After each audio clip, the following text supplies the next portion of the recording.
pagbibigay pugay, giving respect, paying tribute, salute, at LearnTagalogFilipino.com podcast.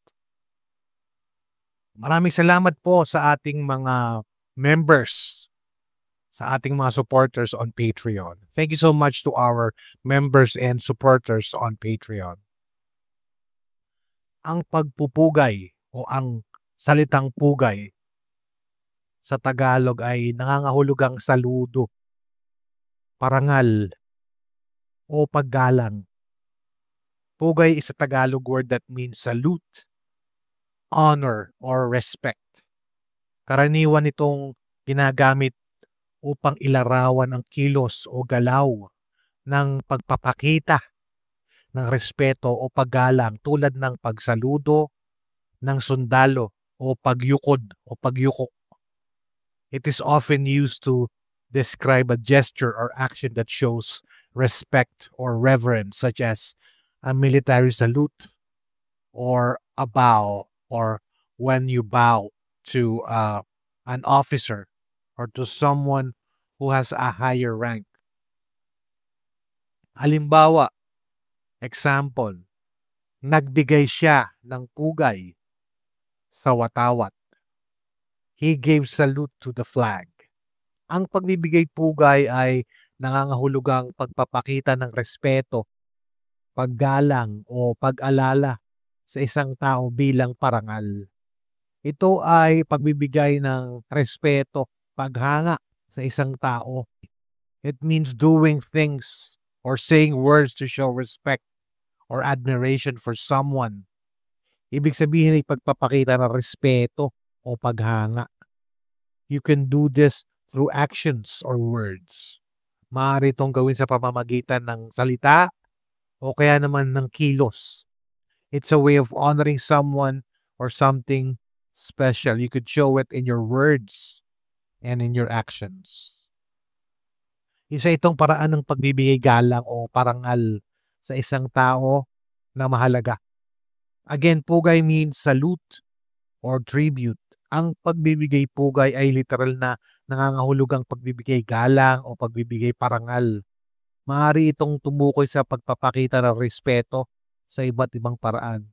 It means giving salute or paying tribute. It refers to expressing respect in various ways.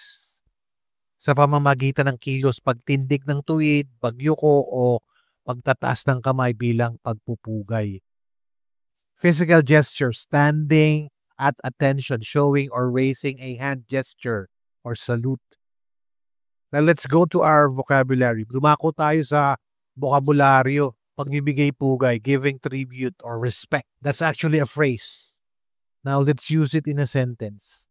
Ang mga sundalo ay nagsasagawa ng pagbibigay pugay sa kanilang mga pinuno.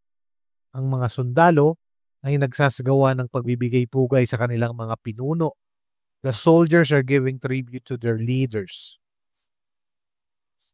Our next word is pangkalahatan. Pangkalahatan or general. Let's use it in a sentence. Ang pangkalahatang layunin ng proyekto ay mapabuti ang kalusugan ng komunidad. Ang pangkalahatang layunin ng proyekto ay mapabuti ang kalusugan ng komunidad. The general aim of the project is to improve the community's health. All right, our next word is termino. Termino. Term. Let's use termino in a sentence. Ang salitang bayanihan ay isang termino na tumutukoy sa pagtutulungan. Ang salitang bayanihan ay isang termino na tumutukoy sa pagtutulungan. The word bayanihan is a term that refers to helping each other. All right, let's go to the next word. Pagpapakita. Pagpapakita. Showing or displaying. Let's use pagpapakita in a sentence. Ang pagpapakita ng pagmamahal sa pamilya ay mahalaga sa ating kultura.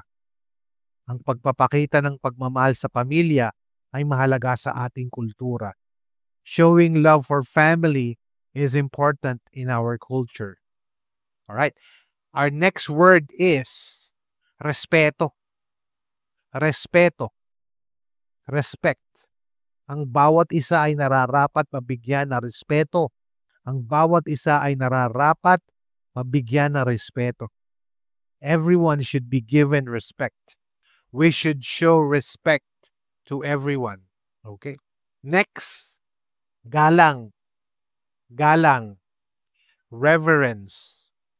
Respect. Galang. Ipinakita ni Maria ang kanyang paggalang sa pamamagitan ng pagpapakumbaba. Ipinakita ni Maria ang kanyang paggalang sa pamamagitan ng pagpapakumbaba. Maria showed her respect by being humble. Maria showed respect by being humble. Our next word is paghanga. Paghanga. Admiration. Let's use that in a sentence. Paghanga sa kanilang sipag at tiyaga ang nagtulak kay Juan na magsikap pa. Paghanga sa kanilang sipag at tiyaga ang nagtulak kay Juan na magsikap pa. Admiration for their hard work and perseverance inspired Juan to strive more. Okay, our next word is paraan. Paraan. Way or method. Let's use paraan in a sentence. May iba't ibang paraan upang matutunan ang bagong wika. May iba't ibang paraan upang matutunan ng bagong wika. There are different ways to learn a new language.